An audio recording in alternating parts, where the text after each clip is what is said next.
Last week we took a look at Sonic's first take at a fully 3D game. If you didn't see that video, please go check it out and then come back here. Because today we are going over Sonic Adventure 2, from its amazing highs to its painful lows.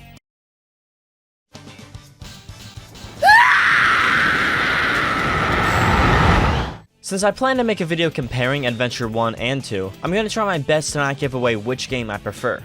Sonic Adventure 2 was the last Sonic game ever on a Sega console. It was later re-released on GameCube, and that's the version that most people actually played, called Sonic Adventure 2 Battle. But to keep things fair, we're going to be playing the Dreamcast version like we did for Adventure 1. Without further ado, let's go over the...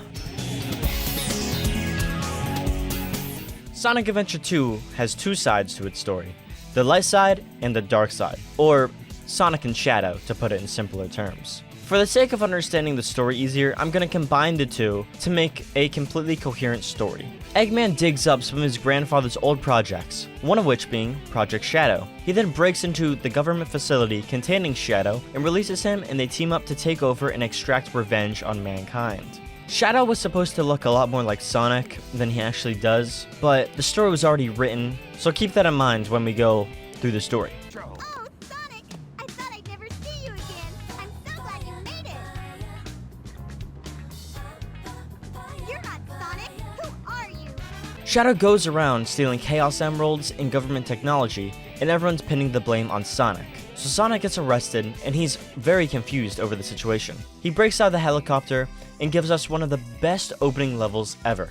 Once Sonic escapes the rest of the police, he meets Shadow and realizing what's actually going on. But in the end, Sonic gets arrested and sent to Prison Island anyway, aka Australia. While all this is happening, Rouge the Bat, a professional thief and government spy, is attempting to take the Master Emerald from Knuckles. With both of them distracted, Eggman sweeps in to steal it, but before he can get away, Knuckles realizes what's happening and punches the emerald, smashing it into a bunch of pieces for him to once again collect. Tails learns of Sonic's arrest and heads over to free him, where he encounters both Amy and Eggman. After a little tussle with Eggman, Tails frees Sonic, and they piece together that Shadow and Eggman have to be connected in some way. Sonic goes over to the neighboring island where he meets Shadow once again and has a proper introduction. By that I mean boss fight. Eggman reminds Shadow to get off the island before it explodes like they planned. They did this for... I don't really know why. Rouge was on the island collecting Chaos Emeralds for them, so I don't really understand why they had to blow it up too. Especially because Rouge doesn't even make it off the island in time, and Shadow has to run over and save her with Chaos Control. It doesn't make any logical sense. Eggman takes over a pyramid that stores a secret base that can take you up to the Ark research facility up in space. The Ark is where Eggman's grandfather did research and created Shadow until it was raided by the government and they gunned down an innocent little girl named Maria. Maria and Shadow were the bestest of friends, so this heavily affected him. Almost all of Shadow's backstory takes place on the Ark, and we'll go over all that during the character section of this video, so back to the main story. To assert dominance against the entire planet, Eggman demonstrates the power of the Ark and blows up half the moon, just like Piccolo did. Sonic and everyone else sees this and figures Eggman has to be behind it. Tails picks up a radio broadcast coming from Eggman to the president, and they track it down to pinpoint Eggman's location in the Ark. Knuckles spies on Eggman and spots him go inside his top secret pyramid base, and the Sonic team follows along. They all split up and have their own missions to take over the pyramid, but in the end, Eggman finds them and summons a sand golem to attack, but Sonic easily deals with him, and they can finally take the rocket stored within the pyramid to reach the Ark in space.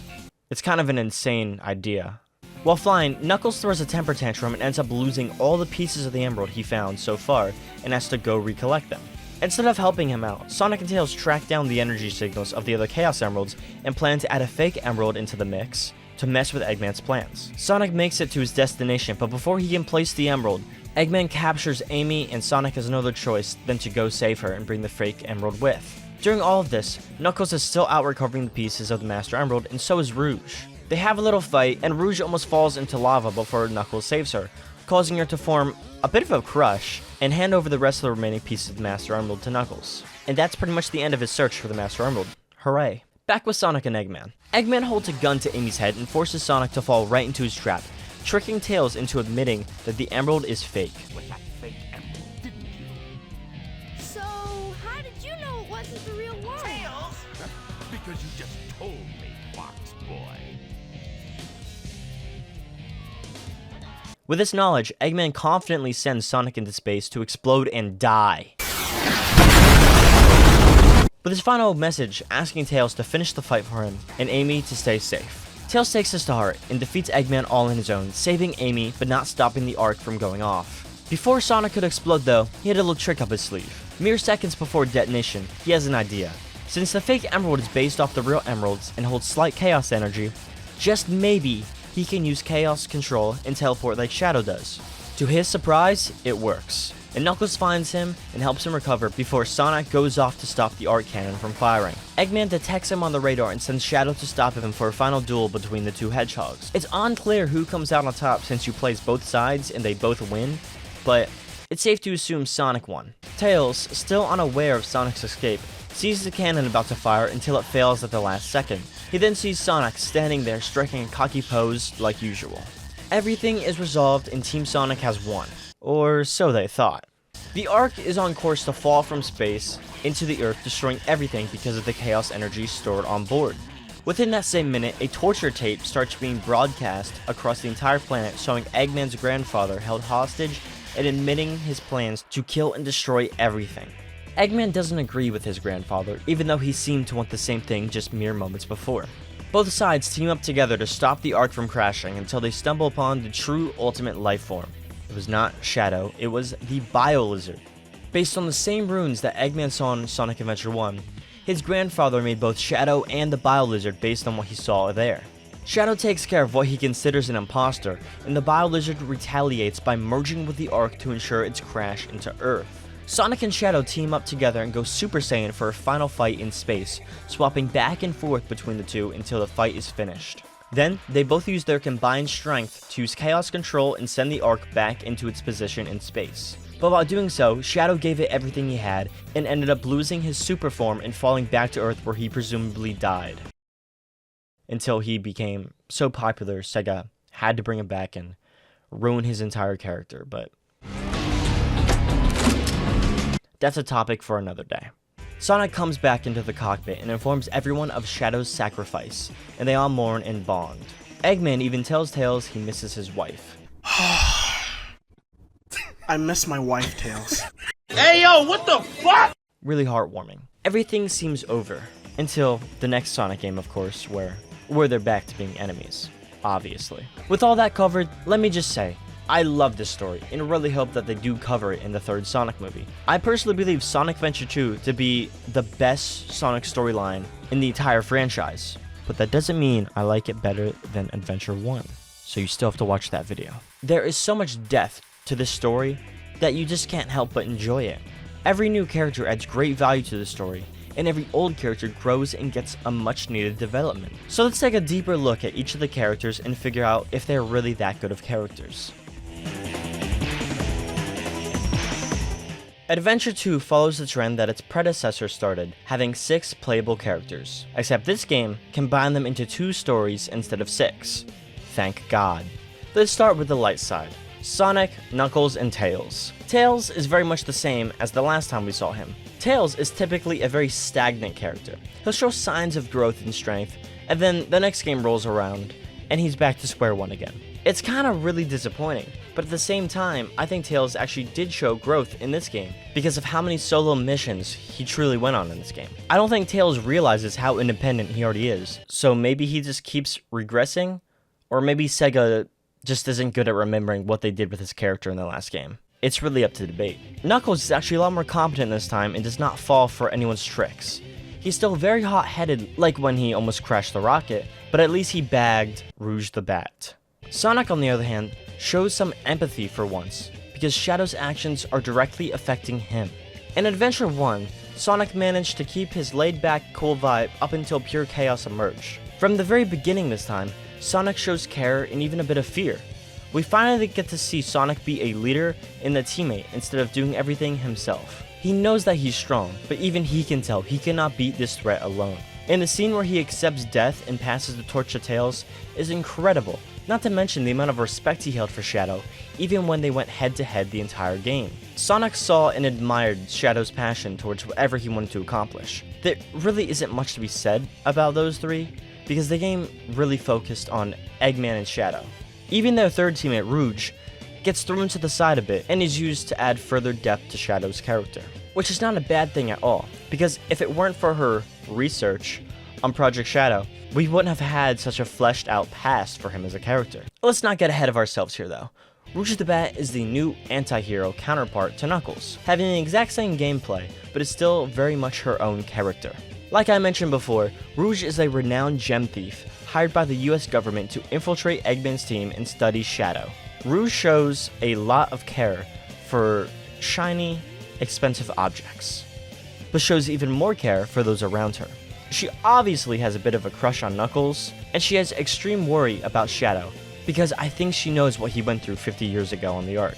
Even in future games, she watches over Shadow to make sure he's okay. Rouge likes to act like a tough, independent lady bat, but deep down, she is a lover and like a mother, kind of. Now for the real focus of this game, Eggman and Shadow. Before Adventure 2, we didn't really know much about Eggman. We get to learn about his upbringing, his inspirations, and even get to see him open up a bit toward the end. He adores his grandfather until he learns just how evil he truly was. Up until that point, he wanted to follow in his footsteps and even finish Project Shadow, to an extent. We get to see him drop his ego and team up with Sonic for the first time. Eggman has the capabilities to be a good man, and he even shows signs of becoming that man at the end of the game, but then how would Sega be able to profit off him? I think Eggman is an actual person in this game and has something to prove. He's very similar to the version that we see in Frontiers, which I think is amazing. I have a video on that game too, you should really check it out. In my opinion, a human villain is a great villain. The only exception is Shadow, because, you know, he's a hedgehog, not a person. Anyway, Shadow is not even technically a villain. He's an anti-hero. Shadow isn't fighting for anyone but himself. He has no side besides his own. If his current goals align with Sonic, he helps Sonic. If Eggman can get him there faster, he helps Eggman. 50 years ago, while Eggman's grandfather worked in the Ark, Shadow lived there with Maria, Eggman's cousin and Shadow's only friend. They loved each other like family and would do anything for each other. The Ark was eventually raided by the government, and while destroying everything on board, they ended up gunning down an innocent, sick 10-year-old girl right in front of Shadow. Her last words asking Shadow to take care and protect the people of Earth. But after some memory altering or even memory loss, Shadow remembers things entirely differently and seeks to ruin mankind instead. Throughout the game, he fights himself in trying to remember his past and find out who he really is. His character is so amazingly perfect in this game. It's such a shame they had to bring him back and give him guns. They took a deep, mysterious character and turned him into a generic edgelord. Sega just should have kept this guy dead, bro. Sonic Adventure 2 was the final Sonic game made for an outdated, dying console. And even with that technology holding it back, the game still manages to stand out and look iconic. In a good way this time, not iconic like Adventure 1 was. Something bugging you? This game manages to not only keep all the great things from Adventure 1, but also manages to fix some issues as well, like removing Big the Cat and Amy, for example.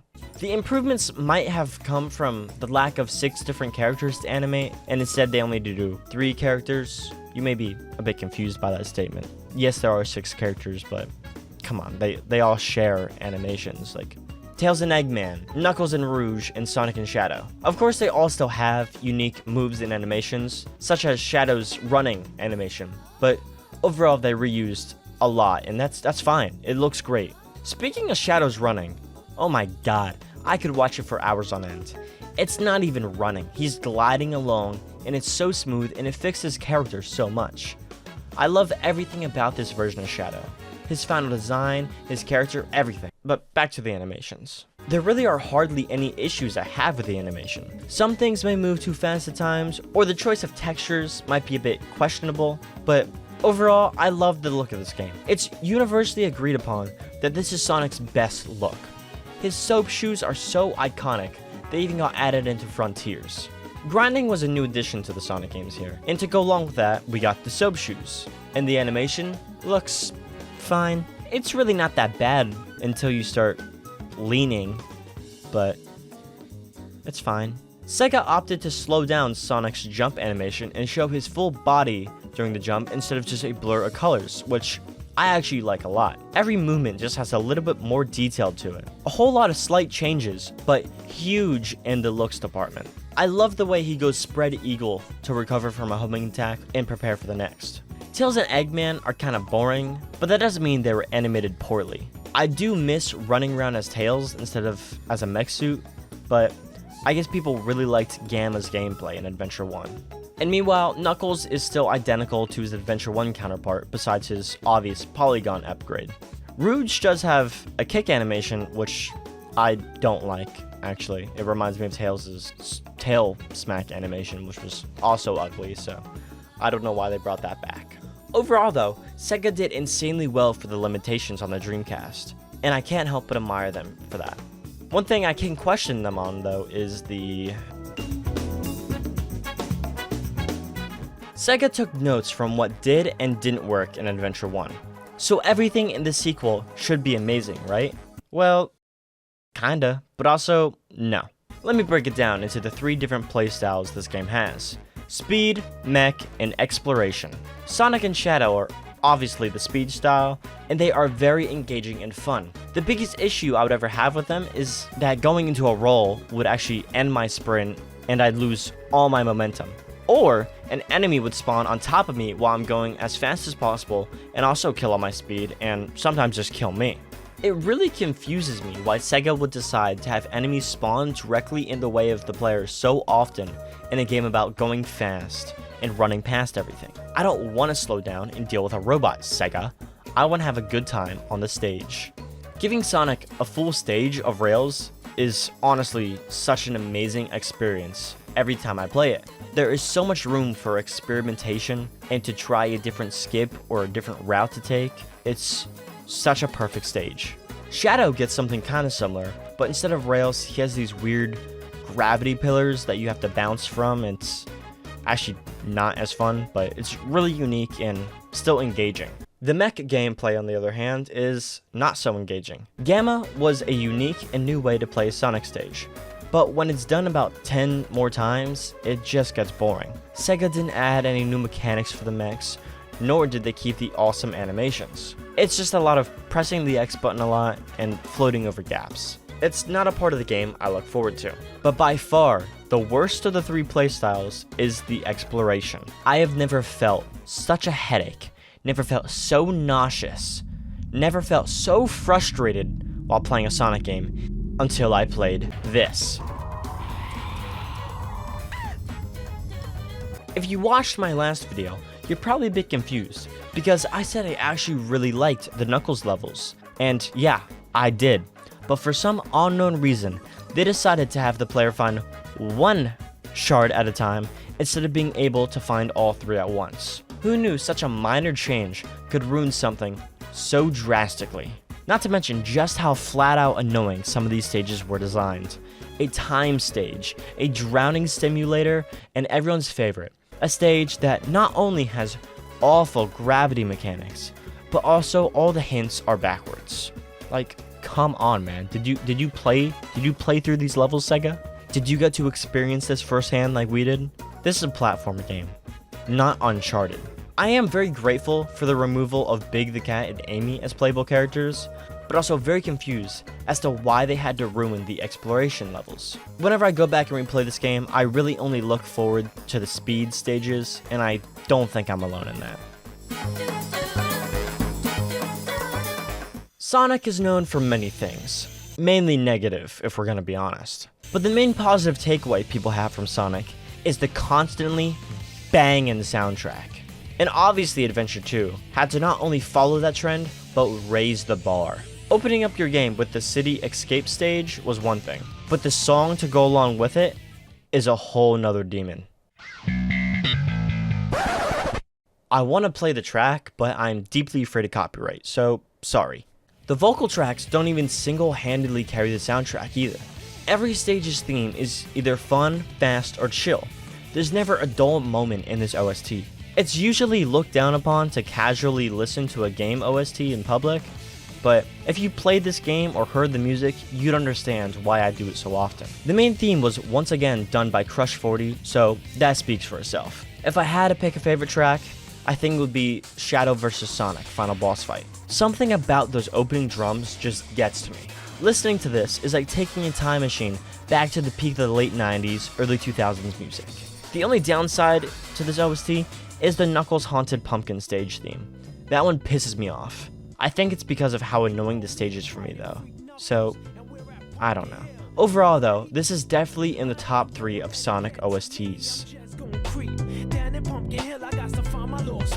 Many people often argue or discuss the many ups and downs of the entire Sonic franchise. But one thing everyone can agree on is that Sonic Adventure 2 is an awesome game. Awesome enough to still be loved and talked about today. Most fans even predict that the third Sonic movie is going to be heavily inspired by this game's plot. Think what you will about Sonic, but you cannot deny this game's impact on the scene and players alike. My next video will be tackling the argument of which game is better, Adventure 1 or 2. So please let me know in the comments which one you personally think is better, and be on the lookout for that video very soon. Thank you for watching, please like and subscribe if you enjoyed, and I hope to see you guys in the next one. Mother! Why did he do that? Why do they have the fucking drop button right next to the, actually it's the same button as the speed dash. That's just a dumb fucking idea. Okay, these two buttons that do two entirely opposite things. Let's put them on the same button. Yeah, I like it. What the fuck?